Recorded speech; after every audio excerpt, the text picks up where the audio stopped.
Hello students, कल हमने पत्ती की संरचना पढ़ ली थी। आज हम पढ़ेंगे प्रकाश संश्लेषण।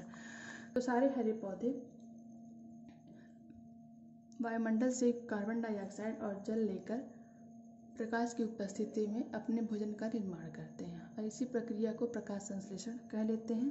प्रकाश संश्लेषण के प्रक्रिया में ग्लूकोज यानी कार्बोहाइड्रेट, जल और ऑक्सीजन का निर्माण होता है।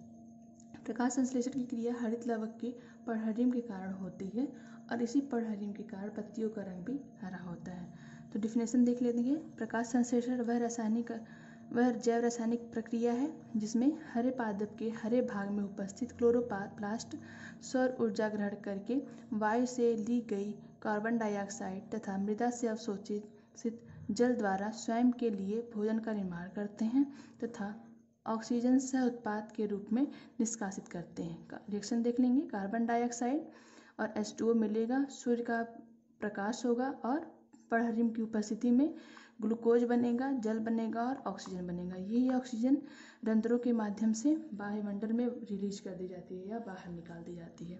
अब ये जो ग्लूकोज होता है ये कार्बोहाइड्रेट है और कार्बोहाइड्रेट का इसको कार्बोहाइड्रेट को पत्तियों में मंड के रूप में संचित कर लिया जाता है या पौधों में मंड के रूप में संचित कर लिया जाता है। यह रही प्रकाश संश्लेषण का परिभाषा या डिफिनेशन कर लें। अब देख लेते हैं कि इसकी क्रियाविधि क्या है। तो प्रकाश संश्लेषण की क्रियाविधि दो चरणों में कंप्लीट होती है। एक होता पहला होगा प्रकाशिक या हिल अभिक्रिया, दूसरा होगा अप्रकाशिक अभिक्रिया। प्रकाशिक अभिक्रिया या हिल अभिक्रिया, इसे हिल अभिक्रिया इसलिए कहते हैं क्योंकि इस अभिक्रिया को सबसे पहले रॉबर्ट हिल नामक वैज्ञानिक ने इसका अध्ययन किया था।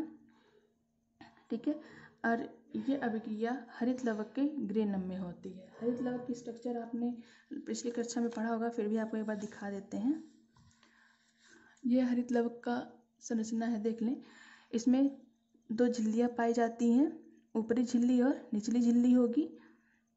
इसमें बीच में होता है द्रव जैसा संरचना होती है जिसको हम स्ट्रोमा कह लेते हैं। ठीक है, ये खाली स्थान जितने भी ये द्रव से भरा होगा इसको स्ट्रोमा कहेंगे और इसी स्ट्रोमा में सिक्के जैसी संरचना पाई जाती है जो एक दूसरे से झिल्ली के द्वारा जुड़ी हुई रहती हैं, जिसे कह लेते हैं ग्रेनम। यही ग्रेनम में कहीं कहीं प्रकोष्ठ पाए जाते हैं जिसे कह लेते हैं थैलेकॉइड।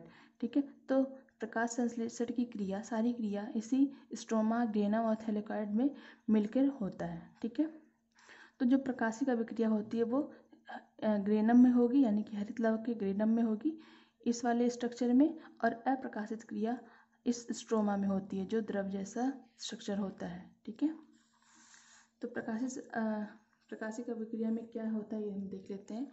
तो जब सूर्य का प्रकाश हरित लवक के क्लोरोप्लास्ट पे पड़ेगा, ठीक है, या परागण पर पड़ेगा तो ये सक्रिय हो जाते हैं परागण, जिसके द्वारा जल का अपघटन करते हैं, यानी कि जल का प्रकाशिक अपघटन करते हैं। और ये जल का अपघटन करने के बाद जल को हाइड्रोजन आयन और OH आयन में तोड़ देते हैं। जैसे H2O सक्रिय परागण हाइड्रोजन आयन में टूटा और OH आयन में टूटा। ठीक है, अब ये OH आयन आपस में मिलकर ऑक्सीजन का निर्माण करेंगे और जल बनाएंगे। जैसे कि नेक्स्ट है जल के प्रकाश अपघटन से उत्पन्न OH आयन आपस में मिलकर जल और ऑक्सीजन का निर्माण करते हैं। OH आयन जुड़ा, जल बना और ये ऑक्सीजन रिलीज हो गया। फिर अब ये H आयन क्या होता है, ये H आयन NADP को NADPH2 में अपचयित कर देता है।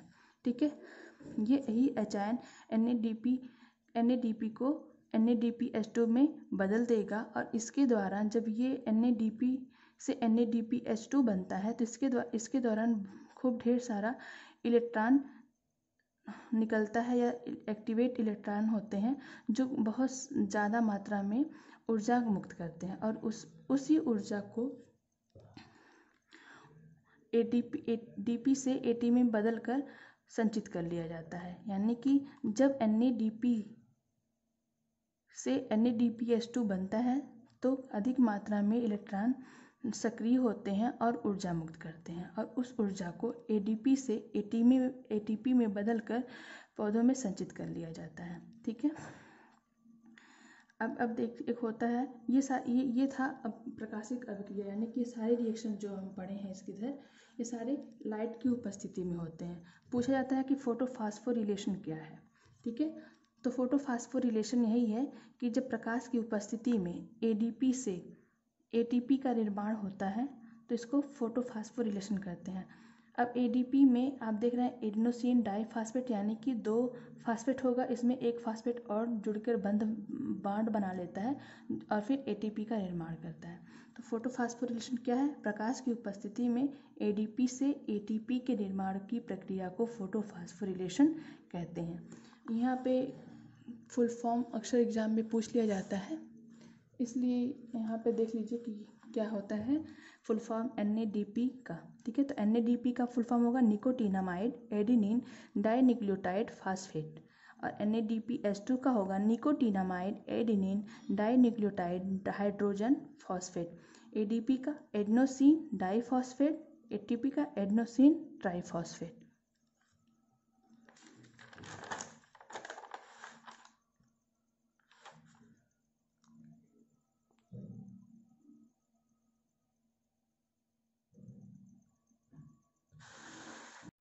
हेलो स्टूडेंट्स, कल हमने प्रकाश संश्लेषण में प्रकाशिक अभिक्रिया पढ़ ली थी। आज हम पढ़ेंगे अप्रकाशिक अभिक्रिया।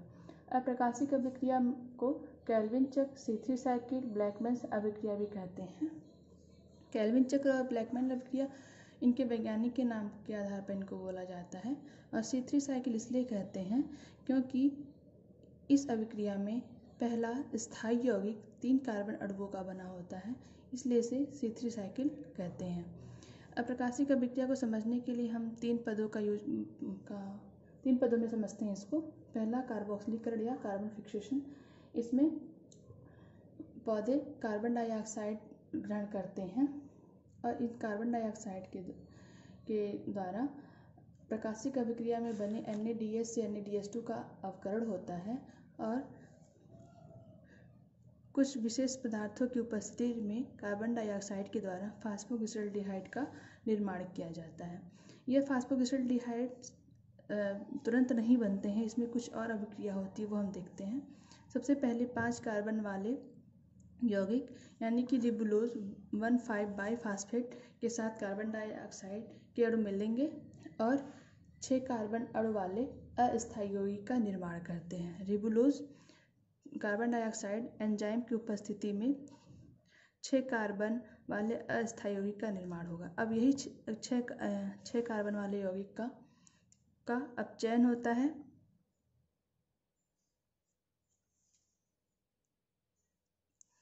और ये 6 कार्बन वाले यौगिक का अपचयन होता है और ये अपचयित होकर 3 कार्बन यौगिक वाला फास्फोग्लिसरिक एसिड का निर्माण करेगा, यानी कि फास्फोग्लिसरिक अम्ल बनेगा। फिर ये फास्फोग्लिसरिक अम्ल का फिर से अपचयन होगा और बनेगा फास्फोग्लिसरॉल्डिहाइड। यही फास्फोग्लिसरॉल्डिहाइड स्थायी यौगिक होता है और 3 कार्बन अणु का होता है। ठीक है, अब दूसरा स्टेप होता है अपचयन। आप देखे थे कि फास्फोग्लिसरिक एसिड से फास्फोग्लिसरॉल्डिहाइड बनता है, यानी कि फास्फोग्लिसरिक एसिड के अपचयन के द्वारा फास्फोग्लिसरॉल्डिहाइड बनता है।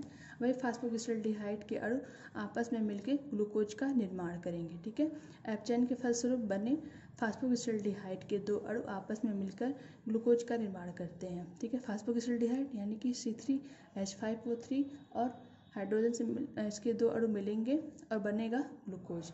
ठीक है, तीसरा स्टेप होता है पुनर्जनन। पुनर्जनन में आप पढ़े थे रिबुलोज और फास्फोग्लिसरिक एल्डिहाइड, ये दोनों का फिर से पुनर्जनन होता है ताकि ये सारी अभिक्रिया आगे की ओर चलती रहे। ठीक है, अभी सारे रिएक्शन को हम एक चक्र के द्वारा समझ लेते हैं।